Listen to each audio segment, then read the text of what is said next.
Good afternoon, everyone, and thank you for joining Lewis University's television network. Today is Wednesday, March 15th, 2017. I'm Meaghan Glavac. And I'm Narissa Wood. Welcome to our brand new edition of LUTN News Briefs. We'll be covering our top 6 tweets today with Twitter. Meaghan, what do we have first? Well, Narissa, we begin with Rachel Maddow, and that tweet she sent out Tuesday night that sent the Twitterverse reeling.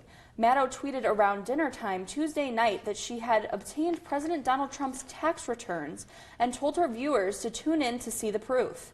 Maddow tweeted again an hour later saying she specifically had Trump's 1040 form from 2005. But before Maddow could go live, the White House released a statement detailing Trump's tax figures, spoiling Maddow's breaking news. All in all, the public learned that Mr. Trump paid $38 million in federal taxes in 2005 after making $153 million. Wow, were you able to catch that Rachel Maddow show? I did see bits and pieces of it, and I mean, like I mentioned, I think the White House releasing that statement was a smart move on their part, because it did kind of foil her breaking news, her whole plan. But I think in the future, Trump's going to definitely have to start addressing the media more as opposed to turning away from it. So I think that was a good move on the White House. Exactly. In other news with Trump, another tweet about FBI Director James Comey will take part in a Senate hearing this afternoon to decide whether or not his bureau is going to investigate any potential ties between Russia and current President Donald Trump. Director Comey met with Senators Sheldon Whitehouse and Lindsey Graham on March 2nd to discuss privately whether or not the director would pursue an investigation, and if so, how large in depth the probe would be. The investigation is expected to look into the Colonel's role in the 2016 election and if they helped in Donald Trump's election over Democratic candidate Hillary Clinton. The announcement is expected to calm a lot of frustration that the committee Whitehouse and Graham are in charge of has had with the Bureau. The committee has claimed that the FBI has been ignoring their requests for any information regarding this investigation. I'm sure a lot of people are going to be tuned in waiting for those results. Yeah. Speaking of elections, today voters in the Netherlands are heading to the polls to vote for a new prime minister. This election is especially critical as it will most likely indicate whether or not the populist sentiment that has recently gained traction has spread throughout Europe. Mark Rutte, the conservative candidate, is facing a staunch race with his rival Geert Wilders. Wilders is a controversial candidate because he has made past remarks with heavy anti-immigrant and anti-Islamic tones that have polarized Dutch voters. Citizens in the Netherlands have 28 parties to choose from and identify on the ballot. Analysts expect this race to not be clear-cut and for the results to remain unclear until every single ballot that is cast is counted. So it's crazy to think how much of a struggle we had this past election having just 2 parties to choose from. Exactly, and they have 28. Right, so I can't even imagine. Good luck to you guys. But in a lighter sense of tweets, a massive wave of winter weather has struck the northeastern U.S. Tuesday, leaving many cities along the coast in a state of standstill. The storm, which stretched from Washington to most of Boston and left as much as a foot of snow in some places, grounded more than 6,000 flights in total and took power from nearly 20,000 people. The snowfall caused countless schools in New York, Boston, and as far as Philadelphia to close. The snow was so substantial that it not only shut down the New York subway system, but it even forced some towns to cancel their elections that were being held.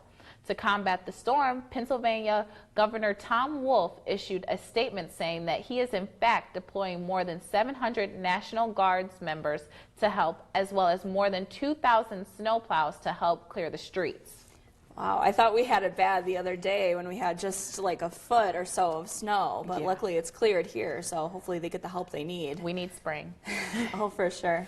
On to our next tweet. A passenger has been left with multiple burns on her face and hands after her headphone battery exploded on a flight to Australia.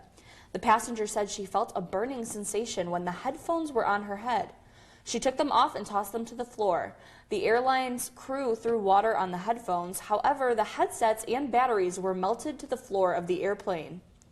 The passenger who was burned in the flight asked to have her identity remain unknown. It's actually said that the whole flight after the burning, it smelled like burnt hair and burnt batteries. Oh my goodness. So I'd hate to be on that flight. Oh my God, yeah. Luckily they were able to put it out though. Yeah. Well, on Tuesday, NBC announced that the 2 Saturday Night Live cast members who star in the satirical news segment Weekend Update have been given a primetime spot. Colin Jost and Michael Shea will host their own 30-minute Weekend Update show beginning in August. The show is scheduled to air 4 episodes and will feature numerous members of the Saturday Night Live cast. Producers say that viewers can expect material about the current political scene and numerous pop cultural references. The show's first episode will air on August 10th, 2017.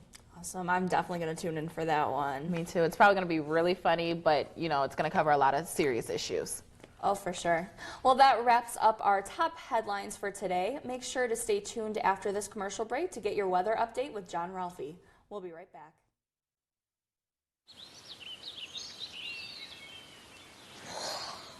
Oh, look, a redhead. Staring contest.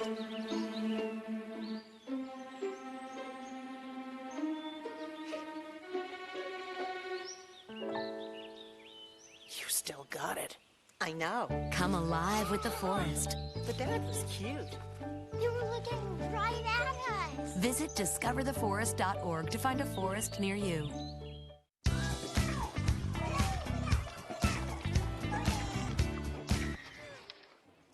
Looks like it's done.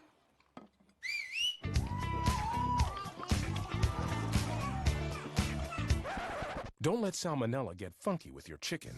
On average, 1 in 6 Americans will get a foodborne illness this year. You can't see these microbes, but they might be there. So learn the right temperature to cook each type of meat. Keep your family safe at foodsafety.gov. Hey, did you know 2.4 million loving cats and dogs in shelters and rescues need our help to find a home? Let's go to the shelterpetproject.org and meet a few who are in a shelter near you. Harlow, oh, she's one great listener who loves to hear all your stories. My kind of cat.